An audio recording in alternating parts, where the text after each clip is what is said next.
Deməli dostlar, gəldik çatdıq B1 səviyyəsinə. Artıq B1 səviyyəsində daha mürəkkəb cümlələri, daha geniş formada, geniş zamanlarda fikrimizi ifadə edə biləcək strukturları öyrənəcəyik və biz xatırlayırsınızsa, əvvəlki dərslərimizdə keçmişdik present simple və present continuous, yəni indiki sadə zaman və indiki davam edici zaman. Necə demişdik? Gəlin xatırlayaq bir dənə onu. Biz demişdik ki I play bu deməkdir ki, mən oynayıram ümumiyyətlə. I played bu deməkdir ki, mən oynadım keçmişdə. Bir də demişdik I will play var. Gələcək zamanda oynayacağam. Deməli, bunlarla yanaşı bir dənə də öyrənmişdik I am playing. Bu isə mən bu dəqiqə oynayıram demək idi. Biz bu dərsimizdə sadəcə bu indiki sadə zamandan indiki davam edici zamanın fərqinə baxacağıq. Hansı ki siz bunu əvvəlki dərsdə məncə əgər yaxşı şəkildə baxmısınızsa, fərqini tam şəkildə başa düşmüsünüz.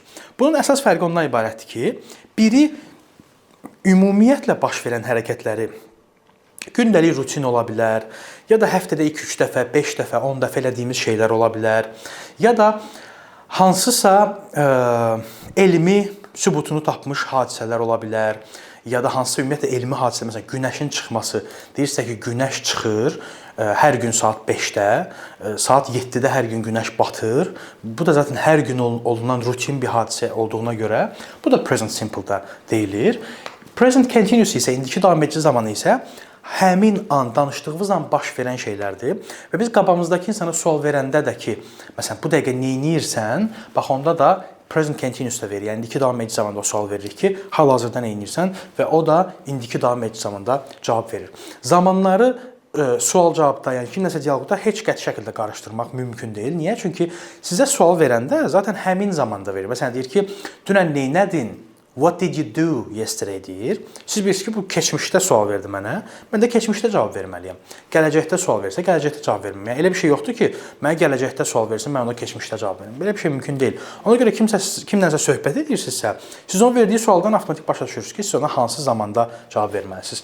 Belə, siz indiki sadə zamanla indiki davam edici zamanın fərqini bilirsiniz. Bunları daha yaxşı beyninizdə ayrı papkalara qoymaq üçün sadəcə oradakı praktikaları həyata keçirmək lazımdır. Növbəti dərsdə sizi gözləyəcəm. Özünüzə yaxşı baxın.